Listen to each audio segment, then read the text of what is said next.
आज की वीडियो बहुत इंपॉर्टेंट है, इसको लास्ट तक सुनना दोस्तों। आज की वीडियो कटोरा खान के बारे में नहीं है, इनकी हकीकत बताने में है। नजीरवादी जो कई दहाइयों से भारत के कब्जे में है, लेकिन भारत की कातिल फौज, इनकी कातिल सेना और मोदी के कश्मीरियों पर किए जाने वाले जुल्म के आगे बंद मारने वाली आवाजें अब भी मौजूद हैं। इंडिया जिंदाबाद, इंडिया जिंदाबाद, इंडिया जिंदाबाद, पाकिस्तान मुर्दाबाद, इंडिया जिंदाबाद, पाकिस्तान मुर्दाबाद। आवाज इतना ही है। और ऐसी ही एक आवाज जो किसी तारुफ की मोहताज नहीं है, यासीन मलिक की आवाज है, जो कश्मीरियों की आजादी के लिए कई साल से आवाज उठा रहे हैं, जिद्दोजहद कर रहे हैं। बस उनका यही अमल कह लें, यही जो आवाज है उनकी, यही जो उनकी जिद्दोजहद है, ये मोदी की नजर में जुर्म ठहर गई और इसी सबब वो कैद भी काट रहे हैं।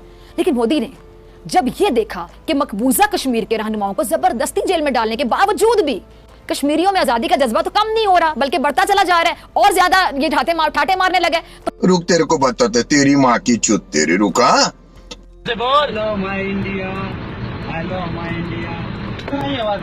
लेकिन भारतीय अदालतें कहाँ है? भारतीय अदालतें, भारतीय अदालतों को ना कुछ सुनाई दे रहा है, ना कुछ दिखाई दे रहा है। ये गूंगी हो गई हैं, बहरी हो गई हैं, अंधी हो गई हैं। और यही अदालतें खवातीन के हिजाब के मामले पर नाइंसाफी करती रही। बाबरी मस्जिद के मामले पर भारतीय अदालतों ने इंसाफ का कत्लेआम किया, सबने देखा। लेकिन यही भारतीय अदालतें जो मोदी के हाथों की कठपुतली बनी हुई हैं, ये सिर्फ उनके गिरघेरा तंग करती हैं जो मोदी के जुल्म के खिलाफ आवाज बुलंद कर रहा हो। बोलने दे, तकलीफ हुआ है बेचारे को, बोल। वाकई जो आपने बात की है, पाकिस्तान के अंदर एक केओस चल रहा है, तो उसका हमेशा दुश्मन मुल्क फायदा उठाता है। और खासतौर पे इन दिनों के अंदर अचानक ही रात को 8 बजे कुछ दिन पहले पूरी सोशल मीडिया पे इंडिया के अंदर और उनके अखबारों में, उनके चैनल्स के ऊपर खबर ब्रेक हुई कि यासीन साहब हैज प्लीडेड गिल्टी। क्या बोला तूने? उनके चैनल्स के ऊपर खबर ब्रेक हुई कि यासीन साहब हैज प्लीडेड गिल्टी। वाह दीदी, वाह दीदी, नहीं दीदी, वाह दीदी, दीदी, दीदी।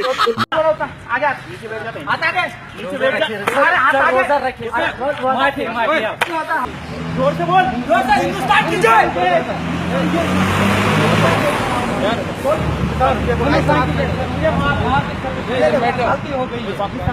पाकिस्तान मुर्दाबाद, जोर से बोल रहे हैं, पाकिस्तान मुर्दाबाद, पाकिस्तान मुर्दाबाद, पाकिस्तान मुर्दाबाद।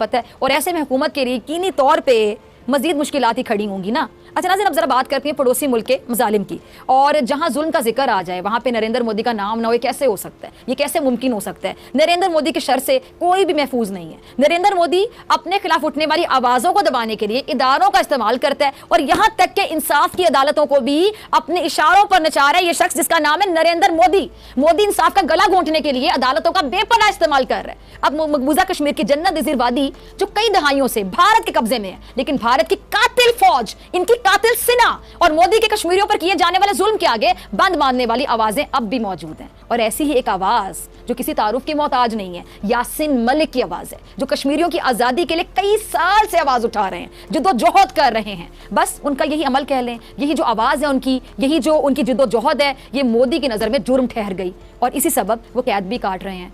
लेकिन मोदी ने जब ये देखा कि मकबूजा कश्मीर के रहनुमाओं को जबरदस्ती जेल में डालने के बावजूद भी जुल्म की इंतहा कर दी है, क्योंकि यहाँ पे किसी के पास टाइम नहीं है मीडिया में कश्मीर के इश्यूज के ऊपर बात करने के लिए। तो अब इस वक्त मुझे पता चला है कि भारतीय हुकूमत ने एक बड़ा घिनौना प्लान बनाया है कश्मीरी लीडर रहनुमा जो है यासीन मलिक साहब के, उनसे मुतालिक। तो वो क्या प्लान है वो तो आपको मैं उनकी एहलिया कहूँगा कि वही आपको बताएं।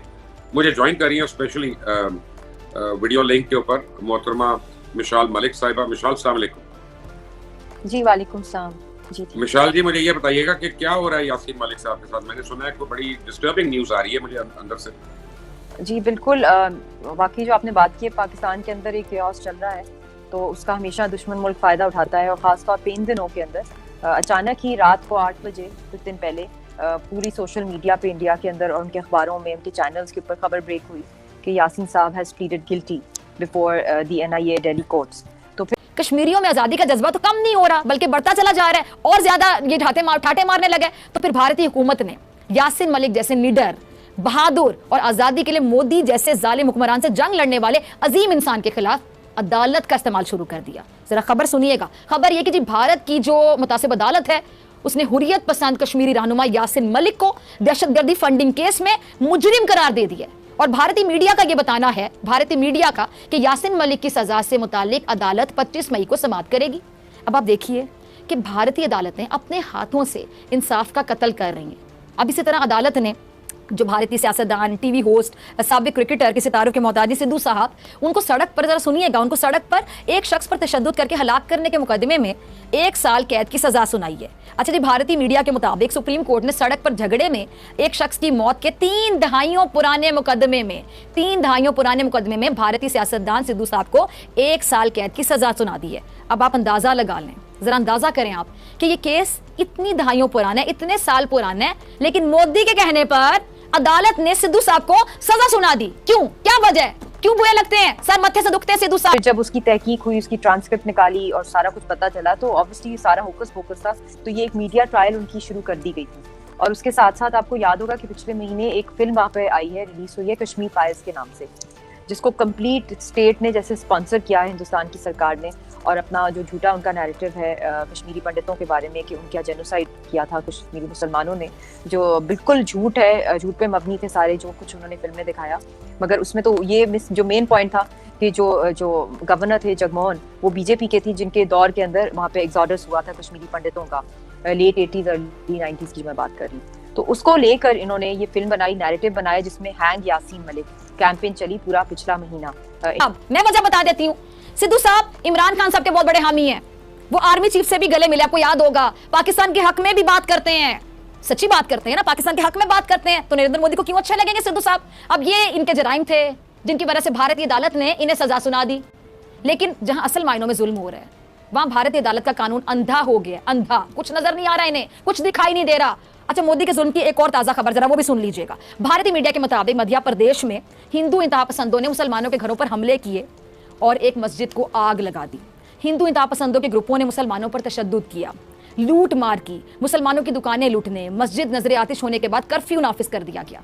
इंडिया नेचुरली जो एक लीगल एक्सपर्ट की जो जरूरत होती है ऐसे जो क्रिमिनल डिफेंस लॉयर्स की ऐसे मैटर्स के अंदर, तो वो उनकी सुनवाई पहले नहीं हुई, फिर उसके बाद उनके लॉयर के साथ जो कुछ हुआ, उनको लीगल काउंसिल एक्सेस नहीं दी गई, फिर जब दी गई तो वो बीमार हो गए सडनली, उनके साथ जो कुछ हुआ, फिर उन्होंने कहा कि अब मैंने किसी और की जान को रिस्क में नहीं डालना, तो वो अपना केस खुद प्लीड करना चाह रहे थे। तो जब वो करना चाह रहे थे तो उनको कोर्ट में फिजिकली नहीं प्रेजेंट किया गया इतने सालों के अंदर, हार्डली 2 दफा प्रेजेंट किया गया, और आए दिन उनकी हियरिंग्स होती रही हैं इन कॉन्कॉक्टेड केसेस के अंदर, जो कि politically motivated, full of vendetta थे। तो फिर उसके बाद उन्होंने यही कहा है कि मेरा कसूर सिर्फ यही है, जो उन्होंने कन्फेशन कोर्ट में दी है कि मेरा वो कसूर यही है जो महात्मा गांधी का था, जो इसका था भगत सिंह का था, जो कायद आज़म मोहम्मद अली जिन्ना का था, जो भी लोग दुनिया में जो है वो फ्रीडम की स्ट्रगल जिन्होंने चलाई है, वही कसूर मेरा है। उसी की वजह से आप लोगों ने वन साइडेड जितने भी जो ट्रायल्स हो रहे हैं, जिसके अंदर जो भी लीगल राइट्स हैं मेरे एज अ प्रिजनर, वो तक नहीं मुझे दिए गए। लेकिन भारतीय अदालतें कहाँ है? भारतीय अदालतें, भारतीय अदालतों को ना कुछ सुनाई दे रहा है, ना कुछ दिखाई दे रहा है। ये गूंगी हो गई हैं, बहरी हो गई हैं, अंधी हो गई हैं। और यही अदालतें खवातीन के हिजाब के मामले पर नाइंसाफी करती रही। बाबरी मस्जिद के मामले पर भारतीय अदालतों ने इंसाफ का कत्लेआम किया, सबने देखा। लेकिन यही भारतीय अदालतें जो मोदी के हाथों की कठपुतली बनी हुई हैं, ये सिर्फ उनके गिरघेरा तंग करती हैं जो मोदी के जुल्म के खिलाफ आवाज बुलंद कर रहा हो।